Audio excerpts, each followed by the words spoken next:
T V کے ناظرین السلام علیکم دوستو، آج ہم آپ کو دنیا کے ایک ایسے کنٹری کی سیر کروانے جا رہے ہیں جس کے بارے میں کہا جاتا ہے کہ اس کنٹری کے اوپر تقریباً 27 کروڑ بم گرائے گئے تھے، لیکن اس کے باوجود بھی یہ ملک آج بڑی تیزی کے ساتھ ترقی کی راہوں میں گامزن نظر آتا ہے۔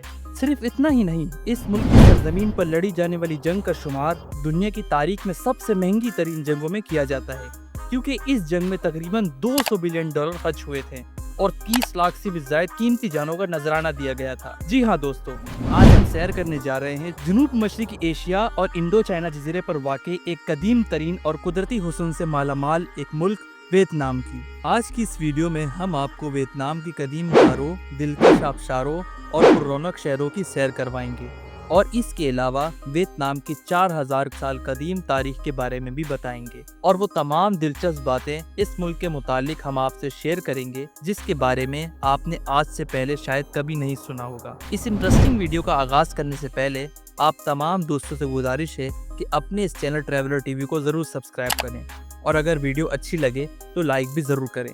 تو چلے دوستوں، اب چلتے ہیں ویتنام کے ایک منفرد سفر پر۔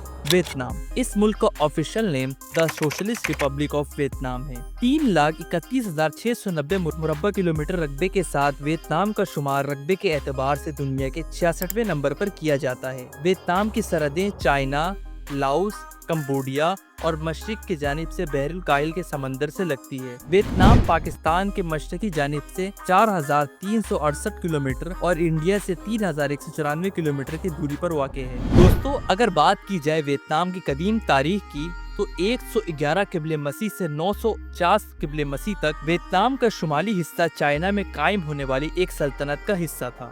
اس سلطنت کے دور میں کئی چینی خاندانوں نے ویتنام پر حکومت کی۔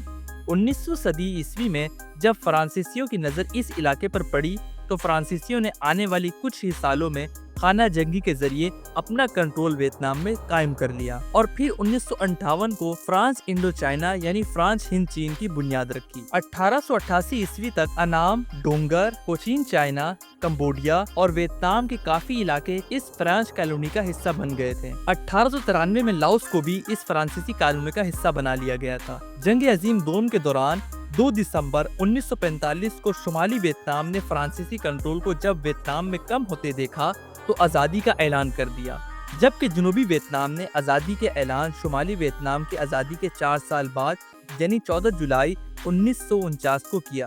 1954 میں جنیوا کانفرنس کا انعقاد کیا گیا، جس میں فرانس کی اس اقتدار کے خاتمے اور لاؤس، کمبوڈیا اور ویتنام میں آزاد مملکتوں کے قیام پر اتفاق کیا گیا تھا، لیکن اس وقت ویتنام کو 2 حصوں پر تقسیم کرنے کا فیصلہ کیا گیا تھا۔ کہا جاتا ہے کہ ویتنام کی حقیقی معنوں میں 1954 میں فرانس سے مکمل طور پر آزادی حاصل ہوئی تھی۔ 1975 میں شمالی ویتنام نے جنوبی ویتنام کو فتح کر لیا۔ یوں 2 جولائی 1976 کو جنوبی ویتنام کو شمالی ویتنام سے الگ کرنا پڑا، جس کے بعد ویتنام ایک مکمل ملک بن کر دنیا کے نقشے پر ابھرا۔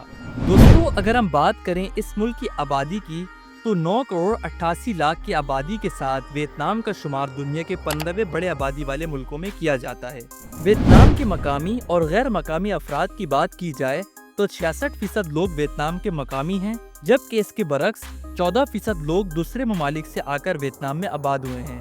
اگر ہم اس ملک کے لوگوں کے مذاہب کی بات کریں تو بدھزم کے ماننے والے لوگ ویتنام میں سب سے زیادہ ہیں، 6% کیتھولزم، 1% پروٹسٹنٹ، 0.7% مسلم، اور اس کے علاوہ 64% ایسے لوگ بھی ویتنام میں آباد ہیں جن کا کسی بھی مذہب سے کوئی تعلق واسطہ نہیں۔